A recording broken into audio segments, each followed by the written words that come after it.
Camera action. तर मी तुळस लावते आज, कारण की पूनमला माहिती माझ्या हातची झाडं खूप छान येतात, त्याच्यामुळे ती मला लावली. किती मनी प्लांट लावती बाई, लई मनी झाला तुमच्याकडे. मला खूप पैशाची गरज आहे, त्यामुळे मनी प्लांट लावावं लागतील खूप सारे.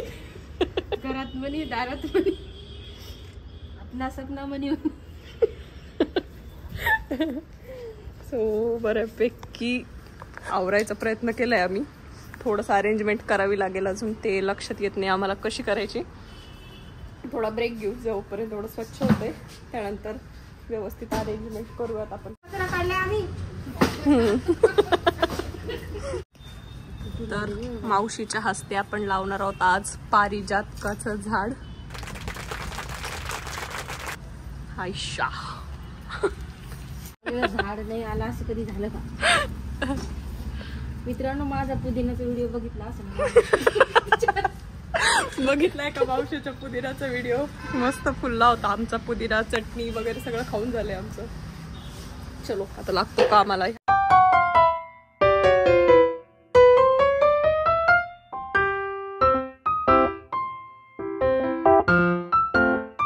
या झाडांना मस्तपैकी आता मी पाणी देऊन घेते. थोडं ऊनही कमी झालंय, म्हटलं दुपारी कडक त्या उन्हात नको द्यायला, त्यामुळे आता मस्त इतका छान मातीचा वास येतोय आणि खूपच भारी वाटते. जर असं मला अरेंजमेंट अजून कळत नाहीये कशी ठेवली पाहिजे. मी आता जस्ट सगळे स्टँड लावून घेतले तर आहेत आणि बघूयात आता अरेंजमेंट कशी करते. चाफ्याचं झाड आहे आणि इथे लावलेलं आहे मी आता मावशीकडून लावून घेतलेलं पारिजातकाचं झाड आहे. मला असं वाटतंय ते मोठं फुलावं, मस्त व्हावं. त्याचा पारिजातकाच्या छान छान प्राजक्ताच्या फुलांचा सडा माझ्या इथे बाहेर पडला तर काय कमाल वाटेल. सो त्याकरता मी लावलंय. बघूयात काय होते. तसं वाढायला त्याला 1-2 वर्ष तर सहजच जातील, पण घेऊयात आपण त्याची काळजी छान. आणि खाऊचं पान सुद्धा लावलंय.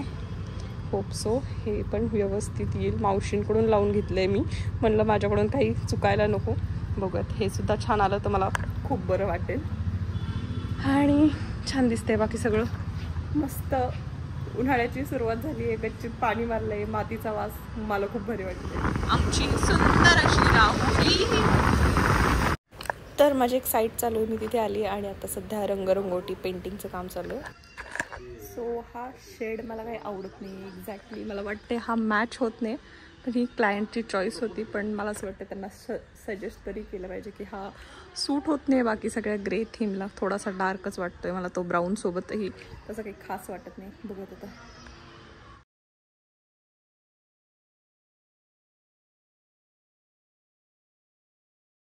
त्यानंतर मी मार्केटमध्ये जाऊन आले, थोड्याशा मिरच्या वगैरे, थोडं सामान घ्यायचे घरी, तिखट बनवायचे. अरे ते राहिलं ना काय तुझी बुद्धी.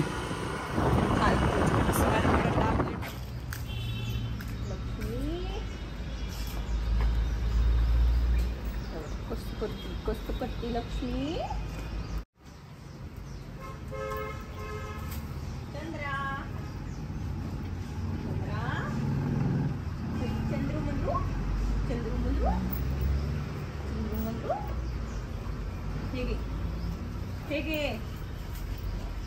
ह्या ज्या गौऱ्या आहेत त्या मी नाही बनवल्या, सिस्टरनी बनवल्या. आम्ही संध्याकाळी रोज, सकाळ संध्याकाळ मम्मी पप्पा रोज अग्निहोत्र करतात, त्यासाठी लागतात त्या गौऱ्या. आणि आदित्य पण अग्निहोत्र करतो असं त्याचं म्हणणे. मम्मी पप्पा गावाला गेल्यावर आम्ही दोघं करतो. ते असताना आम्ही सगळ्या गोष्टी इग्नोर करतो आणि ते दोघंच करतो. सो चलो. आदित्य बनवतोय कोको क्रश. कोको क्रश करण्यासाठी लागतं आपल्याला नारळ, नारळातली मलाई, आणि त्यानंतर ज्या पद्धतीनं आपण ज्यूस बनवतो कुठल्या फळाचा वगैरे, तसं नारळ पाणी घ्यायचं, त्याच्यातली मलाई काढायची, त्यानंतर त्यात थोडासा बर्फ टाकायचा, आवडत असेल तर साखर घालायची, आणि मग ती मलाई ते सगळं ब्लेंड मिक्सरमध्ये करायचं. मग मस्तपैकी व्हाईट नारळाचा ज्यूस तयार होतो, ज्याला कोको क्रश म्हणतात. आणि तो आमच्या दोघांचाही खूप फेवरेट झालाय सध्या. कधी काय असं मस्त खाऊ वाटलं. मुंबईला होतं त्यावेळेस, आता आहे ना राऊरीत. सो मस्त जेव्हा पण असं काहीतरी भारी खाऊ वाटतं किंवा वाटतं, आणि ते समर स्टार्ट झाले तर आम्ही कोको क्रश प्यायला आजकाल क्रेविंग करत असतो.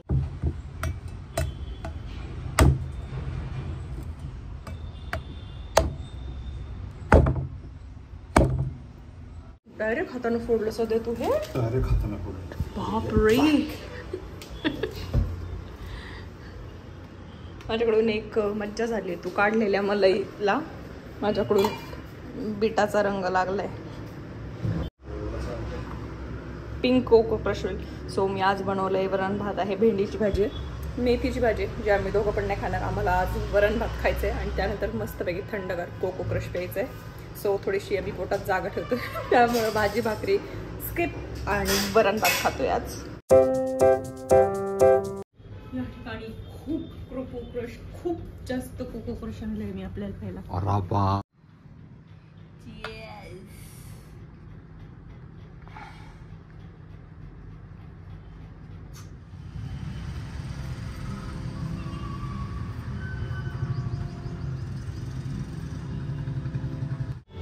सो लाल तिखट बनवायचे, माझं सगळं लाल तिखट संपलंय आणि आईचं सुद्धा, त्यामुळे दोघींनाही लाल तिखट बनवायचे. त्याकरता मी इथे या मिरच्या दुपारी मार्केटमध्ये गेलेली तेव्हा घेऊन आली आणि आता त्या मला निवडायच्या आहेत.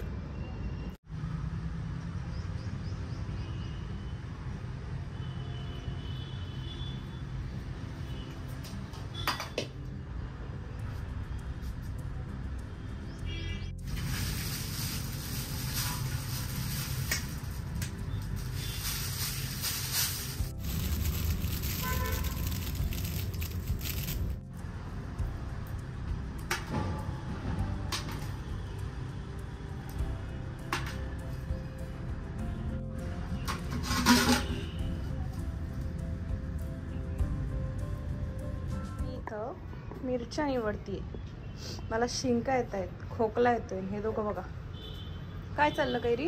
लक्षच नाही इकडं बघतोय. किती लक्ष तुझं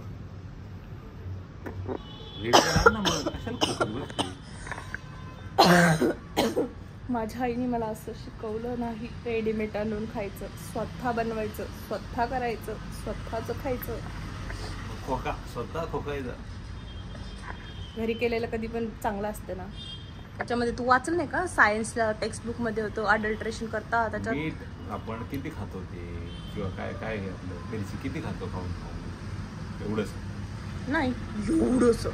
बाकीचे जे 95% जे गोष्टी पडतात ते सगळं घरी बनवते. हळद पण घरी बनवतो, धना पावडर पण घरी बनवतो, काळा मसाला पण घरी बनवतो, जिरा पावडर पण घरी बनवतो आणि आता भाजीपाला सुद्धा आपल्या डोंगरावरचा घरचा आहे. कळलं. काळ्या मसाल्यावर का बरं जोर दिलाय? काळा मसाला माझ्याकडे पडतो असं काही नाही. काळा मसाला आहेस तू. इथे मी एडिटिंग करतेय, माझं काम चाललंय आणि ह्या मुलाला वाटतंय की त्याचं मी पिंपल फोडून द्यावं. ऍक्च्युली मलाच वाटते की ते फोडावं.